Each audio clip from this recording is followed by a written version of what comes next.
Hello ladies, this video is for all my friends who are sex workers who watch my videos. Thank you so much. And there seem to be more and more of you, so I want to make some videos this morning addressing some of what comes up. And some of it is like, will I ever be wife material? Am I tainted for being a sex worker? And so on. And I want to say that there are, without it being coming from a place of judgment, let's think about workability. Let's think about what feels good or what's workable might change as we want new experiences or as we're at different times in our life. For example, there's one job I might like in my 20s versus a job I like in my 40s. There's a job I might like when I'm single versus a job that I like when I'm in a relationship or when I have a family or when I'm retired. That doesn't mean that the job I had when I was single is worse. It was just great for me then. For example, a young person who's single may choose to be in the military or to be in a job that required in sales where there's a lot of traveling or moving around, or in the Peace Corps, or working really long hours to climb up the ladder or start their business or be a sex worker, or something that really works well when you're single. Or when you're single, you might hook up a lot. You know, I used to hook up a lot when I was single. When I'm married, I'm monogamous. So different lifestyles for different times in our lives. So the person who's working a lot of hours and who's traveling a lot for work, they might decide, you know what, I want to get married and I want to have a more stable life. I want to work fewer hours. I want to make these changes, or I need to changed my job. I was a mechanic and now I need to support a family, so I'm going to work my way into owning an auto shop. Or I was working at as a massage therapist for this place at $20 an hour, but now I'm going to go work for myself. I'm going to open my own spa. Or I was a personal trainer working at this gym for $30 an hour. Now I'm going to open my own gym. I'm going to write books, so like it's a career progression. Or it can be, I'm single, I'm going to fuck a lot of people. Now I'm in a relationship, I'm monogamous. Now I'm retired, I'm going to be abstinent or celibate. Now I'm going to hook up again. Like, we can flow in and out of different jobs, sexuality, depending on what the age we're in, what we want, our relationship status. It's not like, cast in stone. Nothing is cast in stone. That's what I really wanted to say to you guys. Just because, for me, myself, I doubt I would be a sex worker if I'm in a relationship. If I'm in a relationship with someone, I doubt I will be a sex worker. I will probably be monogamous. I'm sure, because I was a sex worker in my early 20s, and after that, I got married. I was monogamous. My husband was monogamous. I didn't want to fuck other men, but when I'm single, I like to fuck other men, that's it. One other thing I want to say too is that if you're a sex worker now, you might really like it. You might still want to do it when you're married. That might work out great for you and your partner. Maybe you occasionally have threesomes. Maybe occasionally he sees an escort. Maybe you're an escort and he just goes to his regular corporate job. That's what works for you. Then when you have children, maybe you'll still be an escort. Maybe you won't. Like, you can make it any way you want. Or in the more traditional way, you're an escort, you get married, you're monogamous. Maybe you have gone back to school and you have a different job. When you're a mom, you're a stay-at-home mom. Like, we can move in and out. There's no thing of like, you have this job and now you're a rigid label. It's very fluid how we change our jobs and our sexual preferences. I think the important thing is that we're energy and that we're adaptable. And the great thing about us as sex workers is that we have shown that we're free thinkers and that we are disruptors. A disruptor is someone who has a career that kind of goes against the mold, that disrupts. And we need disruptors to change society and bring society forward. Also, if you look at the value that we add, sex workers are very valuable in the realm of what we contribute to society. We're very valuable. That's why we get paid so much money. $300 an hour, $400 an hour, $500 an hour, and up. Why do people pay that if we're a piece of shit? Nobody pays for a piece of shit. If men saw you as a piece of shit, they would spit on you and walk by. But they're paying you $400, $500 an hour, $300 an hour because they want you. They glorify you. They want what you have to offer, which is your love and your presence. And that's extremely valuable. And that's a skill set, along with your entrepreneurship and marketing yourself, that you will bring into your relationship, into your marriage, into your motherhood, into all of your life with your friends and whatever new business you create.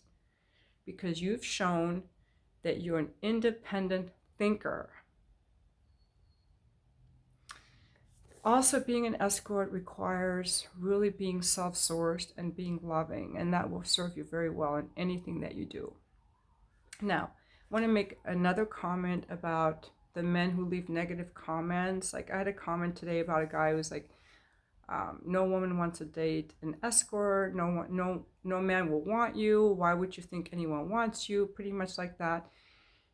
And when I see comments like that, they're not welcome. So I hide people like that from my channel. Like, this is a place I want my comments to mirror what I expect, a high level of discourse. I expect people to treat me with consideration, respect, love. And if it's not there, I'm just going to hide you from my channel. So you can bring your hatred against sex workers onto other channels where they're enjoying that kind of discussion. This is a channel of love. And it's not my responsibility to soothe your anger, to respond to your anger, to defend myself against your anger, or to pretend that it's not there and that it's welcome and that this is a space to harbor it or to bring it. It's not.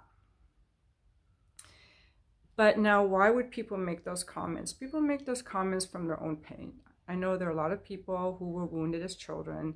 DMX, for example, the rapper who just died, apparently in his childhood, his mom was neglectful, abusive, abandoned him for other men, ran her off with other men, brought violent men into the home who beat him and abused him. He was a lifelong thug, criminal, drug addict, cheater, 15 children from 9 women, all of whom he abandoned. He was behind in child support payments, like a very wounded, trauma-ridden, horrible man. I would never want him in my home. I know he made really great music. I would never want him anywhere near me. Like, no, thank you. But there are people who are raised like that, and sometimes those wounds are triggered. I could just see, like, the gentleman who left the comment about who would want you, you're a sex worker. I would imagine that when he sees me, all of his abandonment wounds around his mother are triggered. All of his mother wounds are triggered. He sees in me his mom who left him and who abandoned him and brought in men who beat him. Like, it brings up all that pain in him. And he has to process that pain and let it go and fill it with light, instead of continuing to project it outward at women that he imagines would hurt him in the same way that his mom hurt him. I want you to know, ladies, whenever someone speaks to you out of anger, not in response to anything mean you've done, like, I never did anything to this guy. I didn't go and hurt him or do something to disparage him. He just came on my channel and just brought all this anger at me. Like, I don't even know this guy. When people come at you, even if they're just reactive, like, people have to take responsibility for their feelings and come to you from a place of wholeness. And if people start projecting out all this anger at you for your profession, it's coming from their wounds and their trauma and their own pain of being abandoned, and I think their mother wound. Their mother abandoned them, and they have all this hatred against women, and it comes out not just at us, at many women. They're going to hate women who you know, have a job that's too many hours or have children. Oh, you have children? I can't date a woman with children because she'll abandon me for her children. Like all these wounds, it's all wounded trauma. Just don't engage with it. Stay really centered in yourself and do not look for, catch yourself if you start looking, getting your sense of approval and validation from what other people say, and start feeling it in yourself and validating yourself and feeling your own power and love. You have to really come into your body to do it. You can't do it mentally. Just really come into your body and feel your whole body filled with light and be that light. So you feel really strong and grounded in yourself, because people will throw all kinds of stuff at us. You know, like people have so many different kinds of wounds. Like I have to, like a wound could be if someone's, do you ever catch yourself, if someone's being rude to you or mean to you, that you feel like, I have to get this person to like me. I am going to be extra nice to this person so this person likes me. I have to give up a part of myself to be okay. I need your approval to be okay. I have to give up parts of myself to feel safe. I have to give up my boundaries to be safe. I have to give up who I am for your approval. Like those are all wounded beliefs, subconscious wounded beliefs that we all absolutely need to heal. Thank you so much for watching my video. Just remember that you're a being of light. And if you don't feel it, it's because you're not letting yourself. You have to start feeling yourself as a being of light and really start feeling that in your body. And the more often you do it, the less you will be thrown off by people who are bringing you different energy, and that you don't have to take that in. You can just be like, no, thank you. That does not align with how I feel about myself. No, thank you.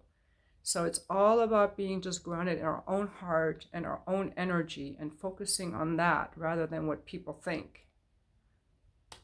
This to all my sex worker friends, you're all beings of light. All beings of light, like powerful entrepreneurial disruptors, healers of the heart, and sexual champions. And the world needs more people like us. Thank you so much for watching my video.